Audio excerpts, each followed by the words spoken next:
الحمدللہ رات تراویح میں ایک پارہ الف لام میم اور ساتھ سیقول کا پہلا پاؤ سوا سپارہ پڑھا گیا۔ آپ حضرات کے علم میں ہیں کہ تراویح میں جو پارہ پڑھا جاتا ہے فجر کی نماز کے بعد اس کا خلاصہ بیان کیا جاتا ہے، لیکن پچھلے سال سے ترتیب یہ رکھی ہے کہ پورا سپارہ یا ایک پاؤ آدھے سپارے کا خلاصہ بیان کرنے کے بجائے پورے سپارے میں سے کسی ایک عنوان کو لے کر اس کے اوپر 15 سے 20 منٹ 10 منٹ کی مختصر سی بحث کر کے مختصر سی تفصیل بیان کر دی جاتی ہے تاکہ عنوان سمجھ بھی آ جائے اور اس کا فائدہ بھی زیادہ ہو۔ پچھلے سال بھی الحمدللہ 30 عنوان پر بات ہوئی تھی آپ کے سامنے، اور اس سال بھی انشاءاللہ ہر پارے سے ایک عنوان لے کر آپ کے سامنے تفصیل سے بات ذکر کریں گے۔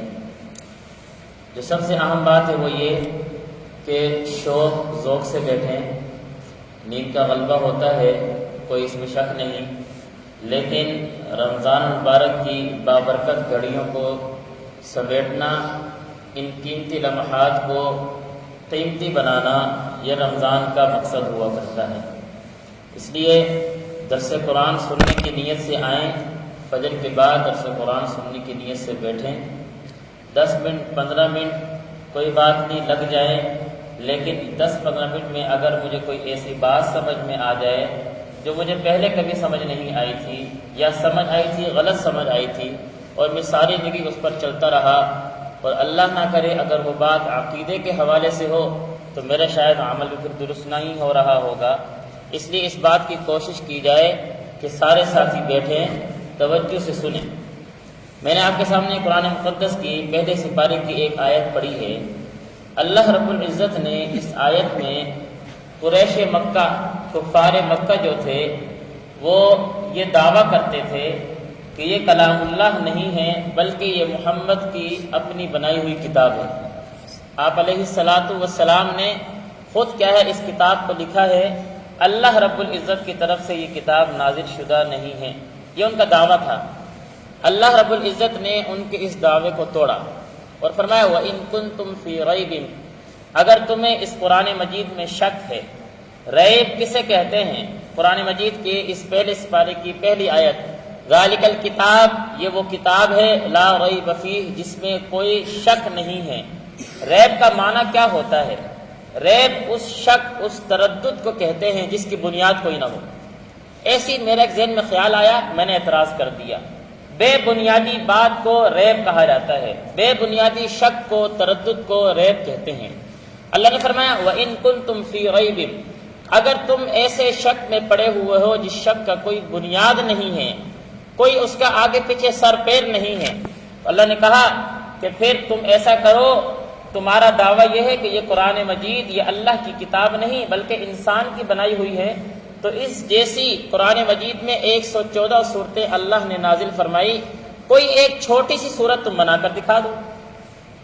اب آپ یہاں سوال کریں گے کہ یار قرآن مجید عربی میں ہے، اللہ کا نازل کردہ یہ کلام ہے، انسان کیسے بنا کر دکھایا؟ نہیں، قرآن مجید عربی میں نازل ہوا، جن لوگوں میں نازل ہوا وہ بھی عربی دان تھے۔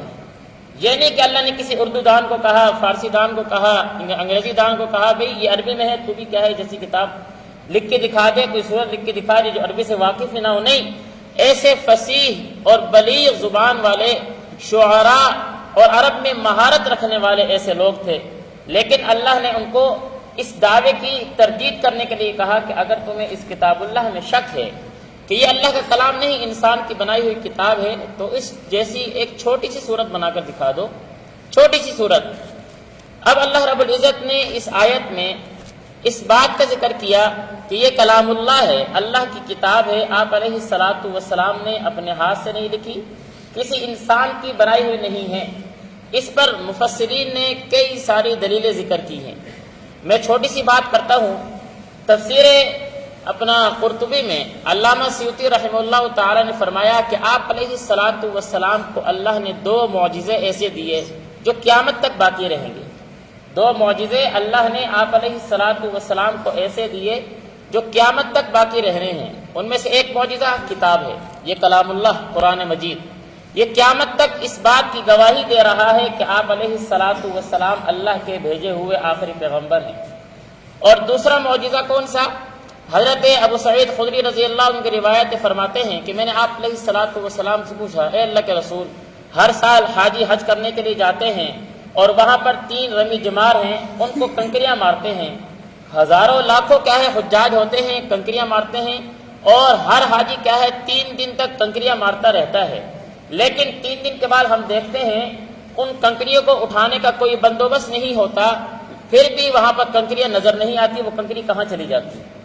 آپ علیہ الصلاۃ والسلام نے فرمایا اللہ رب العزت نے فرشتوں کے ذریعے اس کا انتظام کیا ہوا ہے، جن حاجیوں کا حج قبول ہو جاتا ہے اللہ ان کی کنکری کو اٹھا لیتے ہیں۔ یہ ایسا معجزہ ہے کہ آج تک ان کنکریوں کو سمیٹنے کا کوئی انتظام نہیں، لیکن اللہ کی طرف سے آپ علیہ الصلاۃ والسلام کے حق ہونے کی، آخری پیغمبر ہونے کی یہ ایسی واضح دلیل ہے کہ ہم جاتے ہیں اور دیکھتے ہیں کہ کتنے حاجی جا رہے ہیں، لیکن آپ نے وہاں پہ کوئی کرین نہیں دیکھی ہوگی، کوئی ایسا بندوبست نہیں دیکھا ہوگا جو کیا ہے وہاں سے کنکری اٹھا رہا ہے۔ یہ 2 معجزے ایسے ہیں۔ دوسرے معجزے کی بات نہیں کرتے، قرآن مجید کی ہم بات کرتے ہیں۔ مفسرین نے اس قرآن مجید کے آپ علیہ الصلاۃ والسلام کے معجزے ہونے کی 10 دلیلیں ذکر کی ہیں، مختصراً آپ کے سامنے کہ یہ قرآن مجید آپ علیہ الصلاۃ والسلام کا معجزہ کیسا۔ پہلی دلیل ذکر کی کہ آپ علیہ الصلاۃ والسلام ایسی جگہ پہ پیدا ہوئے جو ریگستان ہے، کوئی تعلیمی ادارہ نہیں، کوئی یونیورسٹی نہیں، کوئی اسکول نہیں، کوئی مدرسہ نہیں، لوگ جو وہاں کے رہنے والے ہیں اونٹ بکریاں چراتے ہیں، ریگستانی لوگ ہیں، پہاڑ کے رہنے والے لوگ ہیں، تعلیم سے نا آشنا لوگ ہیں، اسی وجہ سے عرب کو امی کہا جاتا ہے، ان پڑھ۔ آپ علیہ الصلاۃ والسلام کی پیدائش ایسی جگہ پر ہو رہی ہے جہاں کوئی بندوبست نہیں۔ نمبر 2، 40 سال تک آپ علیہ الصلاۃ والسلام کا کہیں ایسا سفر ذکر نہیں کیا گیا کہ آپ علیہ الصلاۃ والسلام کسی سفر پہ گئے ہوں اور وہاں جا کر تعلیم حاصل کی ہو۔ ہاں 2 دفعہ گئے تھے سفر تجارت کے لیے شام کے لیے، اور بھی چند دن کے بعد واپس آ گئے 40 سال کے بعد۔ اچھا پھر نمبر 2، آپ علیہ الصلاۃ والسلام کی ولادت نہیں ہوئی کہ آپ یتیم تھے، والد صاحب کا پہلے انتقال ہو گیا، جب پیدائش ہو گئی 7 سال کی عمر نہیں ہوئی تھی، والدہ انتقال ہو گیا۔ اب والد والدہ یہ 2 ہی کیا ہے شخصیت ایسی ہوتی ہے جو اپنی اولاد کی تعلیم کی فکر کرتی ہیں۔ آپ سے ان کی تعلیم کی کوئی بندوبست اس طرح کا نہیں تھا۔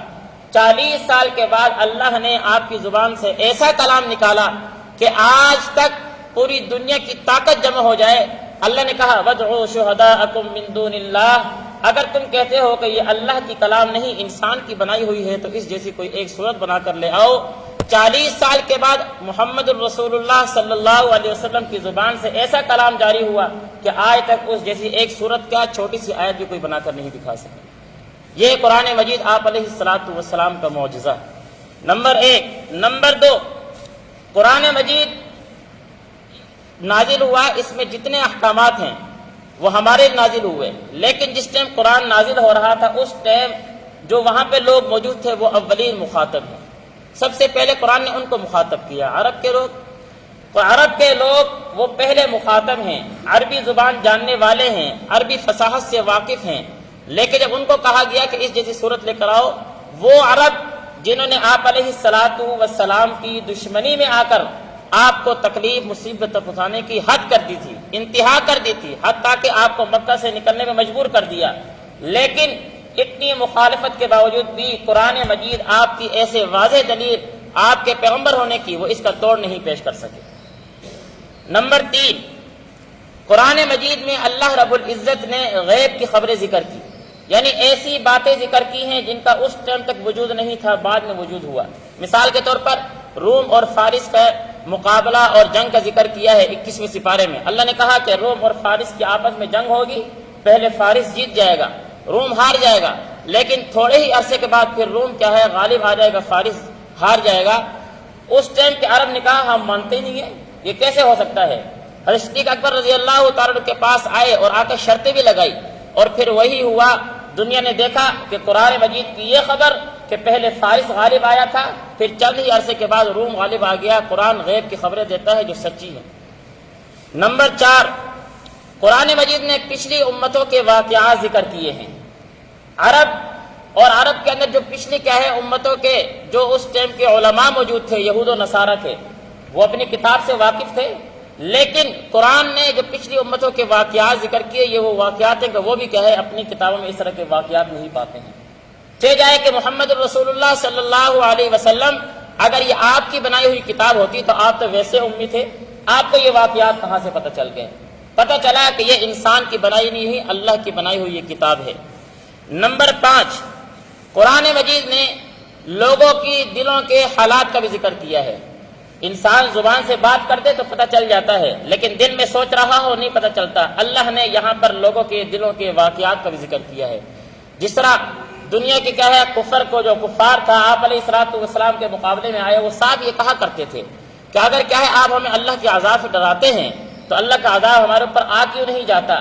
یہ بات منہ سے نہیں کہتے تھے، دل دل میں کہتے تھے۔ اللہ نے آپ پر وحی اتار کر بتا دیا کہ یہ اس طرح کی باتیں سوچتے ہیں۔ دلوں کے واقعات بھی قرآن مجید بتاتا ہے، اور یہ دلوں کے واقعات کون جانتا ہے؟ دلوں کے بھیدوں کو کون جانتا ہے؟ اللہ جانتے ہیں۔ پتہ چلا اللہ کی کلام ہے یہ۔ نمبر 6، قرآن مجید ایسی کتاب ہے، کافر سنیں مسلمان سنیں، اس کے اثر سے کیا ہے وہ جب تک مؤثر نہ ہو اس وقت تک رہتا نہیں۔ حضرت جبیر بن مطعم رضی اللہ عنہ کی روایت فرماتے ہیں کہ میں ابھی تک مسلمان نہیں ہوا تھا، مغرب کی نماز آپ علیہ السلام پڑھا رہے تھے، میں آپ کے قریب سے گزرا تو آپ سورہ طور پڑھ رہے تھے، میرے کانوں میں آواز پڑی، میرے اوپر ایسی کیفیت طاری ہوئی کہ نماز کے بعد میں آپ کے پاس گیا اور میں نے کہا کہ اللہ کے رسول مجھے کلمہ پڑھا۔